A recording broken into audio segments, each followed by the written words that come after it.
안녕하세요. 토크닥터 팬 노소장입니다. 심한 가려움으로 잠들지 못한 경험이 있다면 가려움이 얼마나 고통스러운지 잘 아실 텐데요. 동물들도 마찬가지겠죠. 특히 강아지들은 사람보다 피부가 얇고 전신이 털로 덮여 있어서 피부 염증이 생기기 쉽다고 합니다. 오늘 토크닥터 펫에서는 수의사 한진수 선생님과 함께 반려동물의 삶의 질을 떨어뜨리는 아토피 알레르기에 관한 이야기 나눠봅니다.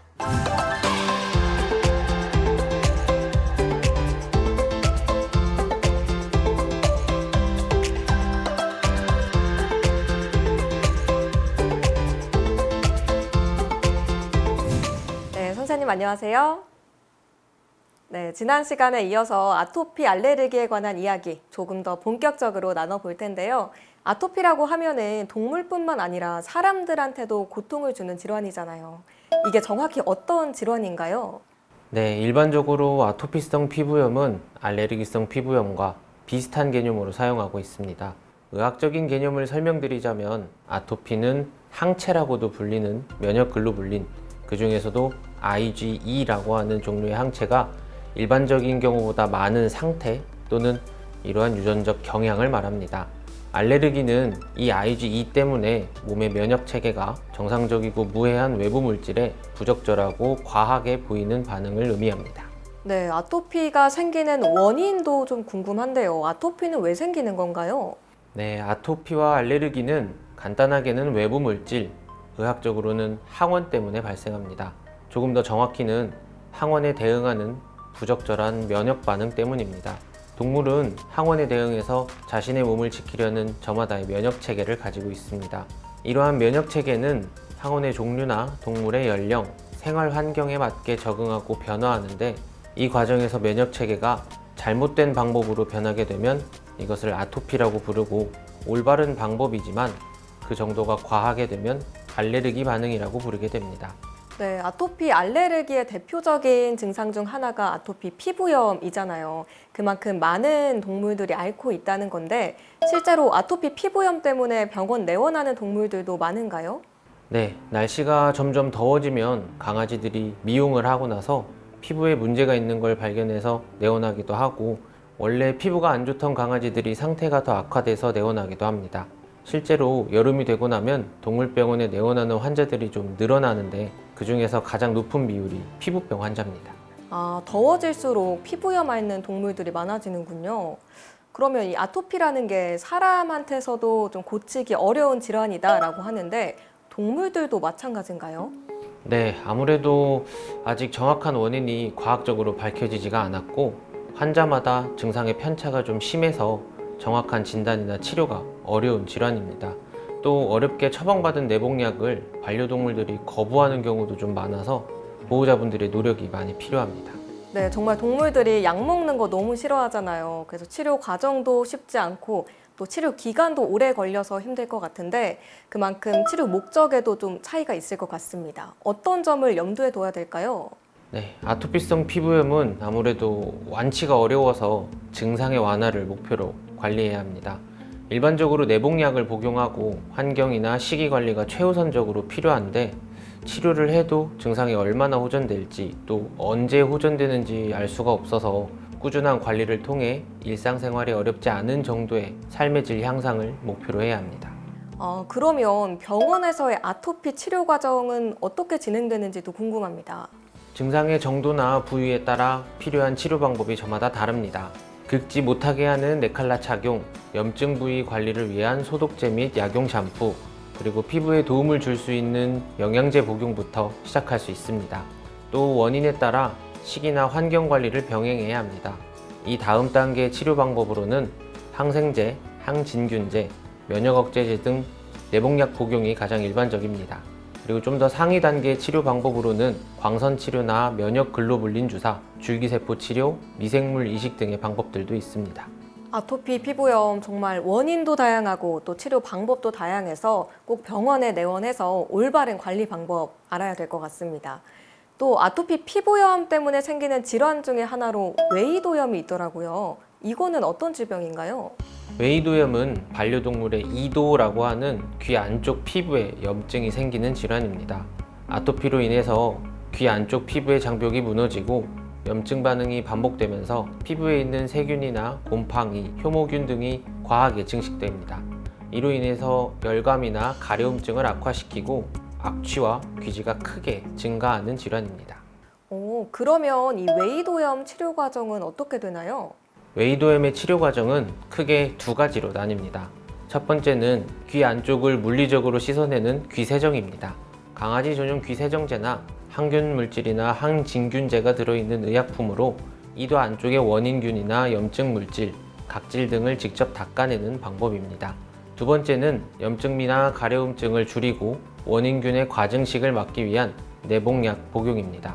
항생제나 항진균제, 항히스타민제 등 증상에 따라 여러 가지 내복약을 복용합니다.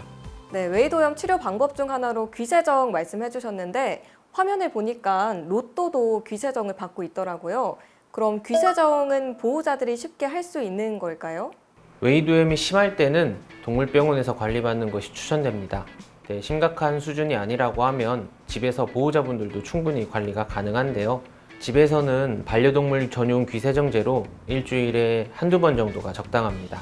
근데 대부분의 반려동물들이 귀세정이 좀 예민해서 집에서 관리가 어렵고 또 너무 과한 힘으로 세정을 하게 되면 오히려 피부에 상처가 생겨서 악화될 수도 있습니다. 네, 이번에는 실제 사연을 듣고 솔루션을 찾아보는 시간입니다. 선생님께서는 사연을 들어보시고 진단과 처방을 내려주시면 됩니다. 토닥토닥 솔루션 시작합니다.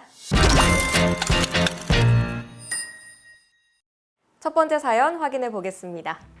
안녕하세요. 2살 된 요크셔 테리어를 키우고 있는데요. 어느 순간부터 각질이 조금씩 생기고 가려운지 자꾸 긁네요. 알레르기 같아서 인터넷으로 알아보다가 음식 때문에 생기는 식이 알레르기가 있다는 걸 알게 됐어요. 어떻게 다른가요? 라는 사연인데요. 선생님, 식이 알레르기는 어떤 거죠? 아마도 환경 알레르기 증상을 찾아보시다가 식이 알레르기도 같이 알게 되신 것 같습니다. 환경 알레르기와 식이 알레르기는 원인체에 따라 양상이 조금 다르게 나타납니다. 환경 알레르기는 진먼지 진드기, 꽃가루, 세균 같은 원인체가 몸에 접촉하기만 해도 알레르기 반응이 나타나는 것이고, 식이 알레르기는 사료나 간식, 그리고 섭취한 음식의 원료에 따라 알레르기 반응이 나타나는 것입니다. 일반적으로 환경 알레르기는 외부에서 접촉해서 생기는 반응으로 증상이 좀 전신적인 것이 특징이지만, 식이 알레르기는 원인체가 체내로 직접 유입돼서 생기는 반응으로 가려움증이나 발진, 염증 등이 비교적 심한 것이 특징입니다. 그러면 사람의 경우는 알레르기 원인을 검사할 수 있잖아요. 동물들도 마찬가지로 알레르기 검사 같은 게 있나요? 네, 동물들도 알레르기의 원인을 찾기 위한 검사들이 있습니다.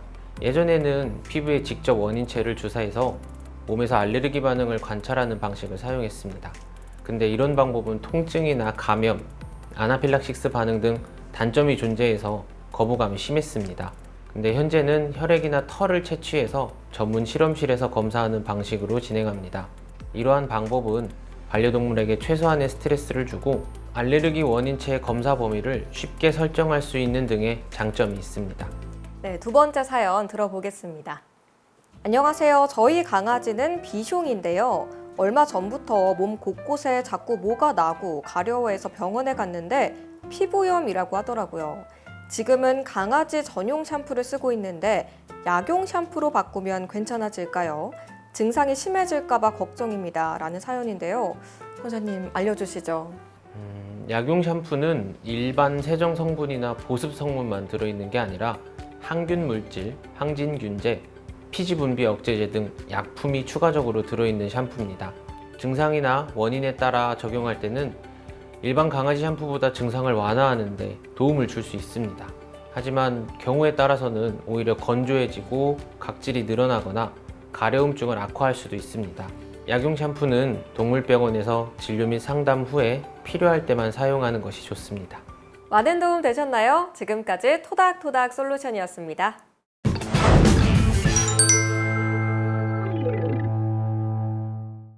네, 선생님 오늘 많은 도움 말씀 주셨는데요.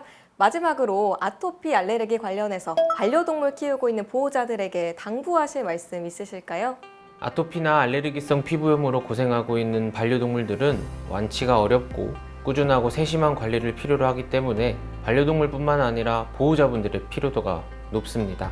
하면 안 되는 것도 먹지 말아야 할 것도 많고 꾸준히 약을 먹이는 것도 어려운 일입니다.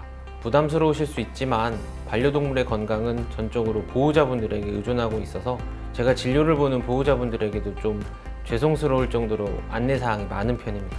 하지만 꾸준히 관리하면 반려동물들의 피부 건강과 삶의 질을 향상시킬 수 있으니까 포기하지 마시고 정기적이고 올바른 관리를 부탁드립니다.